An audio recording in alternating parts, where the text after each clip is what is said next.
Você parou para pensar quanto custa um contrabaixo? Bom, se eu for falar um valor aproximado, seria muito simples e a aula encerraria aqui. Mas eu acho que a pergunta não é tanto quanto custa, mas sim o que considerar na hora de comprar um contrabaixo. É por isso que na aula de hoje eu vou te dar 5 dicas para você considerar na hora de comprar o seu contrabaixo. Dica 1. Olha, você irá encontrar no mercado, em média, contrabaixos de 4.000, 5.000 para iniciante, 7.000, 10.000, um nível mais avançado, 15.000 semi-profissional, 25.000, 50.000 e por aí vai.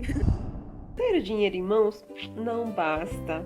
No mínimo, você precisa saber tocar ele. É da única forma que você irá saber se o instrumento tem a qualidade suficiente.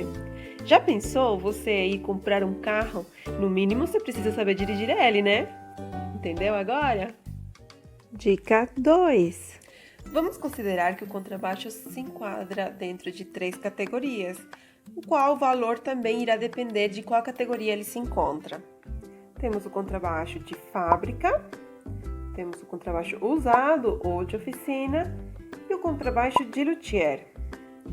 No contrabaixo de fábrica, podemos considerar que são aqueles instrumentos que foram construídos em série. Ou seja, imagina uma máquina industrial que constrói vários instrumentos todos igualzinhos. É isso praticamente, e a maioria vem de outros países. Então eles a gente encontra com frequência em lojas.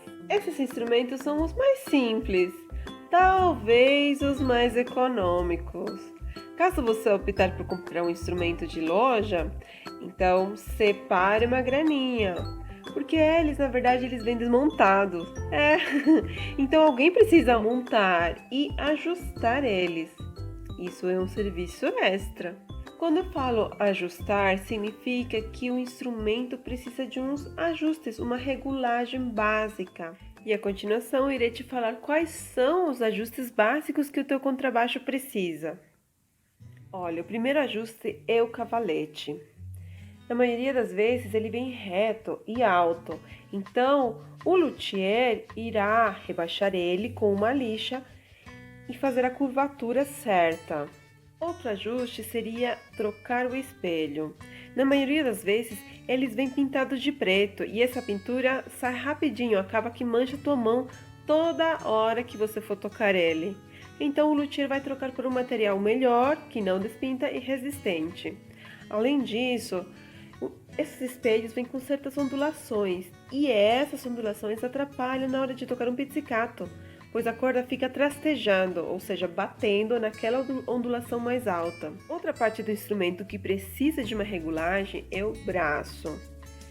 A maioria dos contrabaixos vem com um braço grosso, então o luthier precisa afinar ele também, porque na hora de tocar, causa umas belas dores nos nossos braços e você pode até ganhar uma tendinite.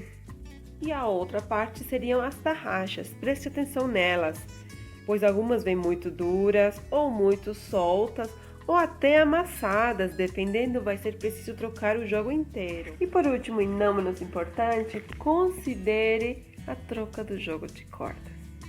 Você sabe que a gente vem desenvolvendo um bom trabalho de corda solta, registros graves, educando o nosso ouvido. E para isso dar certo, precisamos de um bom jogo de cordas. E lamentavelmente, essa não é a realidade quando a gente vai comprar um instrumento de loja. Então, o que eu posso fazer é sugerir para você um jogo de cordas acessível, com qualidade e que é de indústria nacional. Pode ser um Mauro Calisto. É comum que algumas lojas já vendam instrumentos regulados. Só que preste muita atenção, pois algumas acham que ter um instrumento montado é como se ele estivesse regulado. Só que não. Bom, eu acabei de explicar para você o que é estar regulado, então, agora que você já sabe, preste atenção nesses detalhes.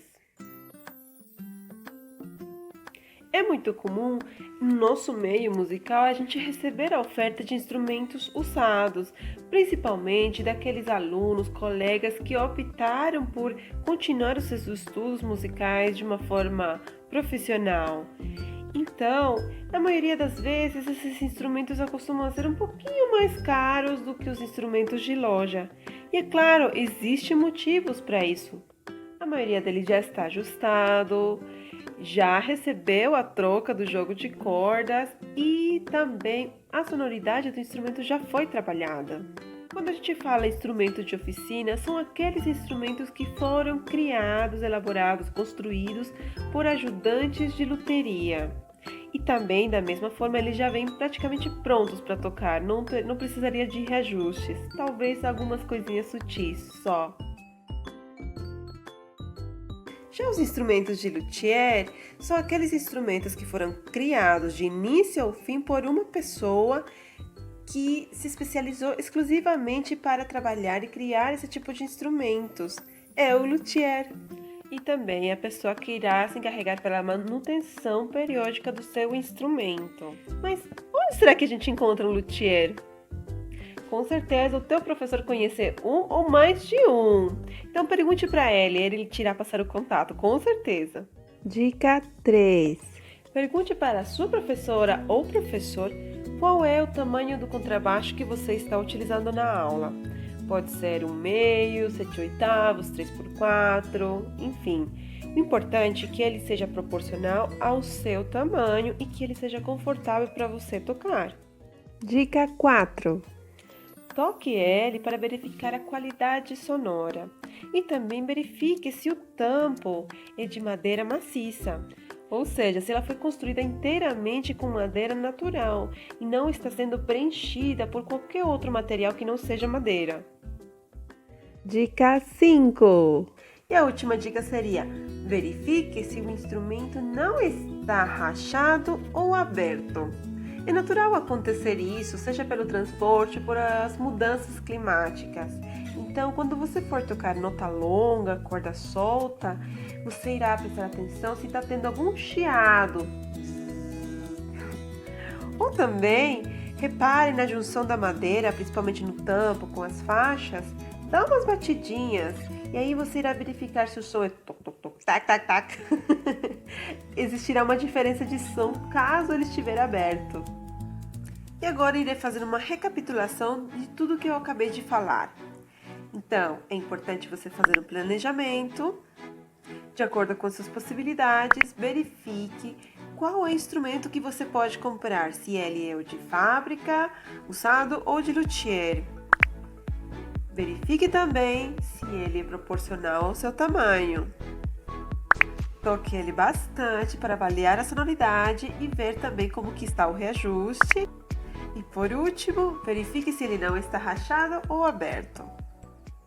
E para terminar esse vídeo, eu vou te passar mais uma dica que vale ouro. Com essa dica você irá economizar ainda mais e principalmente terá certeza de que aquele instrumento que você quer comprar é o melhor. Então, não perca tempo e pergunte para o seu professor ou sua professora. Pois é, já faz parte desse mundo musical e com certeza passou por esse processo várias vezes. Então, ele ou ela sabe identificar qual é o melhor instrumento e com qualidade. Espero que essas dicas ajudem a você a fazer uma boa escolha. Se você tiver dúvidas, escreve aqui embaixo. E se gostou desse vídeo, não se esqueça de dar seu like. Beijos, até mais!